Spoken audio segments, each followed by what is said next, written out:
What's going on, guys? Today we're going to be talking about the history of war journalism from its roots and beginnings to the modern era and today's world.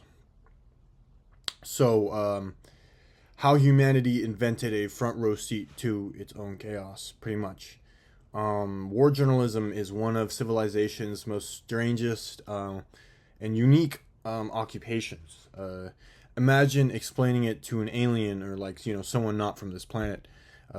Yes, when thousands of armed people begin violently disputing their political disagreements, we send in other humans into the danger zone carrying notebooks and cameras and microphones. And the alien would probably ask, "Are these journalists soldiers?" And then you'd say no. And then, well, the alien would ask, "Are they protected?" And you'd also say no, obviously not. And then the alien would ask, "Then why would they go?" And because someone has to tell the rest of humanity, what's going on, what's happening. And war journalism is the story of how information travels from campfire rumors and royal propaganda to satellite broadcasts and the drone footage, social media live streams, and the 24-hour coverage that we have today. It is a history filled with courage and deception, heroism and censorship, technological revolutions, and enough bureaucratic frustration to fuel entire empires. So let's march through the centuries. Beginning with ancient war reporting, this is more of trust me journalism. The earliest war correspondents were not journalists. They were scribes, and they had a small problem. They were employed by kings, and this meant that their reporting often resembled modern sports commentary when it's exclusively written by the winning team's fan club. So, like, for example, in ancient Egypt, their inscriptions typically followed a formula that goes: the king is great, the enemies are fools, the king defeats everyone, and the gods are applauding. And take Pharaoh Ramses II after the Battle of Kadesh, 1274 BC. According to official accounts, Ramses practically fought the entire Hittite army single-handedly while riding a chariot made of courage and divine approval. And now modern historians have examined the battle and actually concluded that it was most likely a draw. And this began a timeless tradition of governments exaggerating their own military success, something that we see still today. So, moving on, we have the first war reporter, Herodotus. So he was a Greek historian he lived from about 484 to 425 before Christ, and he is regarded as the father of history. And critics call him the father of repeating things people told him. Yet Herodotus represented something revolutionary. He traveled, he interviewed people, and he compared accounts, and he tried to understand causes.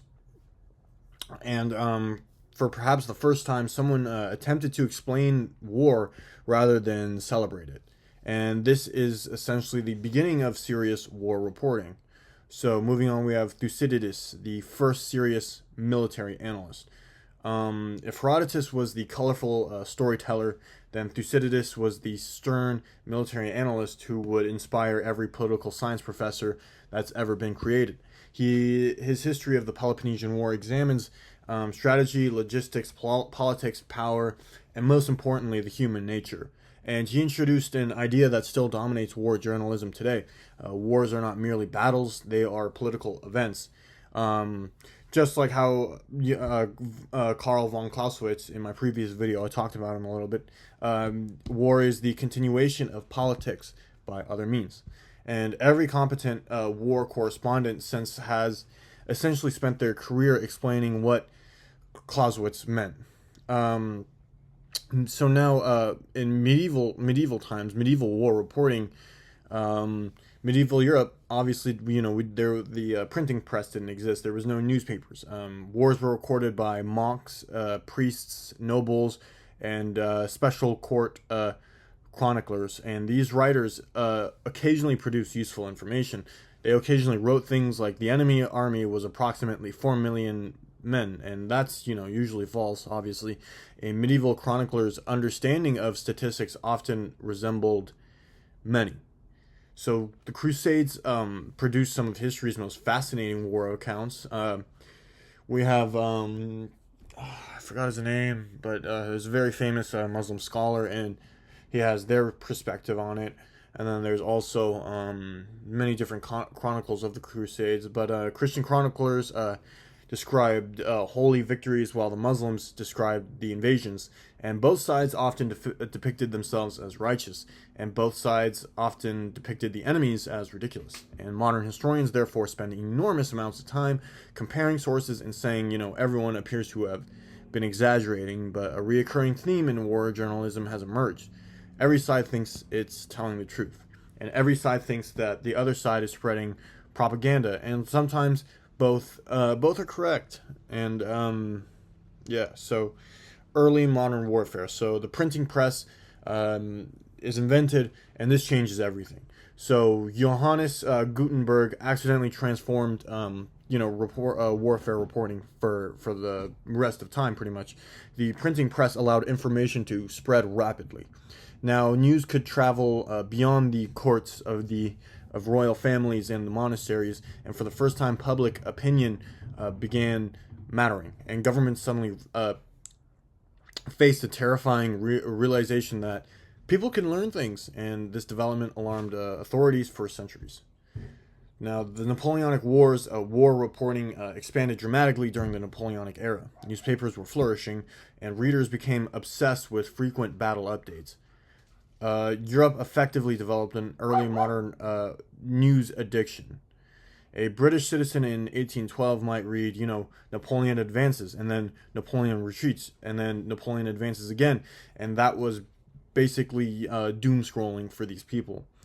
Now, the Crimean War, I made a video on a little bit ago, but this is the birth of the modern war correspondent. So now we meet one of the more famous people, William Howard Russell. Russell of the Times covered the Crimean War, and many historians consider him the first modern war correspondent. He reported battlefield realities directly, and what he discovered was revolutionary. Governments were incompetent. Military bureaucracy was inefficient. Logistics were oftentimes disastrous, and soldiers were suffering from disease and famine and terrible conditions, and the public were shocked. Officials were furious, and Russell established a dangerous precedent that journalists might tell the truth. Now, Russell's reporting exposed horrific medical conditions, and public outrage followed, and reforms began to occur. And this demonstrated one of journalism's greatest strength, that good reporting can actually save lives. Now, moving on, the American Civil War. So the Telegraph Revolution is what it's called. The Civil War transformed war reporting. The telegraph allowed news to travel at an unprecedented speed. For centuries, information moved at the speed of the horse, and now it moves at the speed of electricity. Victorian readers essentially experienced the 19th century equivalent of receiving breaking news notifications. And now photography arrives as well. Matthew Brady and his team introduced something very terrifying, which is reality. For the first time, civilians could see actual battlefield casualties, not depicted in paintings or heroic sketches, but actual dead bodies. And war suddenly looked less like a glory fest and more like a tragic occurrence, and this would permanently alter the public's perception of war. So now, World War I. Industrialized slaughter meets industrialized reporting. So World War I created a huge dilemma where governments wanted morale. This is the time of nationalism, and war essentially mobilizes the entire country. And journalists want facts, and the result was censorship. Lots of censorship. Correspondents often reported carefully sanitized versions of events, and readers heard about heroism, and they heard less about the mud, the rats, disease, psychological trauma, and artillery just blowing up the entire landscape. But the reality was closer to Dante's Inferno with paperwork. And propaganda becomes scientific here, where governments realize that information itself can now be utilized as a weapon. And propaganda departments were quickly established and expanded, and narratives became strategic tools. And Clausewitz would likely nod approvingly. Information had become another area of battle. Now, next is World War II, which is the golden age of war correspondence. World War II produced some of the most legendary reporters, where correspondents traveled with the armies, and broadcast journalism was exploded. Radio allowed civilians to hear events unfold, and the war entered people's homes. Edward R. Murrow's London broadcast during the Blitzkrieg became iconic. His reports conveyed something profound. War is not merely military, it is human. A bomb falling on a city affects civilians, families, culture, and society, and the broader perspective remains central to war journalism today. Now, in Vietnam, we have the living room war, as it's known. This changes everything. Television brought war directly into the American people's homes, and people no longer had to imagine the conflict. They could watch it night after night. And the gap between official optimism and battlefield reality became increasingly obvious. And journalists revealed a lot of contradictions, and public trust in their governments declined. And governments worldwide learned an uncomfortable lesson that controlling information was becoming increasingly harder. So now this is where the credibility gap becomes famous. Officials said one thing, and journalists observe another. And the public notices this, and this phenomenon has never truly disappeared. So now, the Gulf War. The CNN enters the chat. The 1991 Gulf War introduced 24-hour war coverage, where suddenly war became a continuous media where you could see the missiles, through the cameras rolling, you can see the missiles flying, and anchors narrating the events in real time, and this transformed journalism forever. So information cycles accelerated dramatically, and patients died shortly after. Now we have the GWOT, Iraq and Afghanistan, where embedded journalism, we see this following the invasions of Afghanistan and Iraq. Journalists were embedded within military units, and this provided remarkable access, and it also created challenges. So spend enough time living with soldiers, and naturally you'll begin seeing the events from their perspective. Journalists constantly struggle to balance access, independence, objectivity, and this tension remains unresolved. So the rise of digital media is also occurring at the same time. So there's blogs, and independent reporters were emerging, and online publishing exploded, and information became democratized, and so did misinformation. So humanity had invented the ability for everyone to publish instantly. Predictably, chaos will follow. So now we have social media wars. Every soldier is now potentially a battlefield correspondent, like we see with the Syrian civil war, Ukraine, Gaza, and numerous modern conflicts introduced something very unprecedented. Everybody has a phone, everyone has a camera, and everyone possesses a global broadcasting capability. A smartphone today has more reporting power than any 20th century news organization. So the consequences of this is enormous. And